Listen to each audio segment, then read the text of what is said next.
नमस्कार दर्शक बंधु, चलतु आज शिखा मंजा कटा। प्रथमे मंजा को भल भाव धोई नेबा।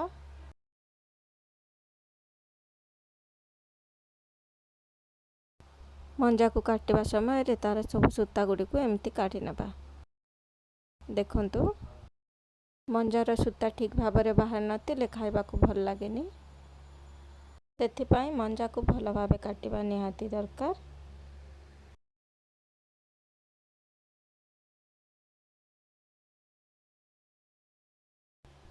देखंतु एमिति सूता काढ़ी काढ़ी काटिले मंजा काटिबा बहुत सहज। प्राय समस्ते मंजा खाइबा को बहुत भल पाती, किंतु मंजाटी भल भाव कटा न होइथिले मंजा रंधा जेते सुंदर होइथिले भी खाइबा को भल लागि न थाए।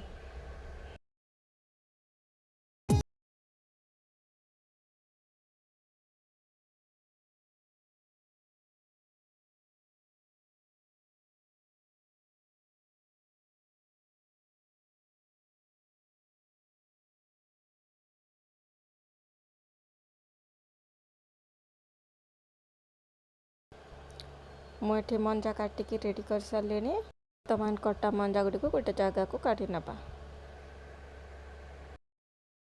कटा होइथिबा मंजारे अल्प पानी दे डाली मंथना रे भल भाव घांटी नेबा।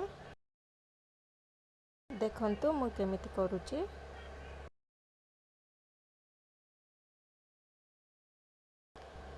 एमिति घांटीबा फल रे बळका थिबा सूता गुड़ी को मंजा ठारे खूब सहज रे अलगा होई जिवे। देखंतु सूता गुड़ी को केमिति अलगा हो जाइछि।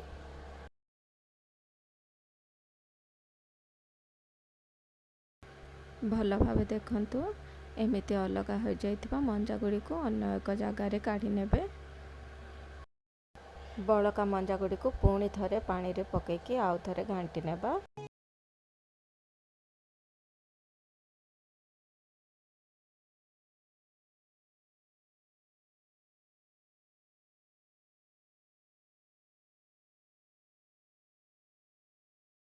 भावे मंजारू सूता को अलगा करि नेबे।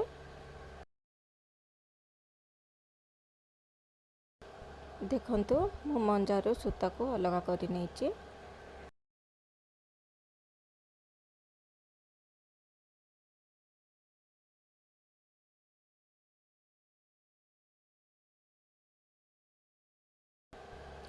मंजा काटिकी रेडी हो गलानी।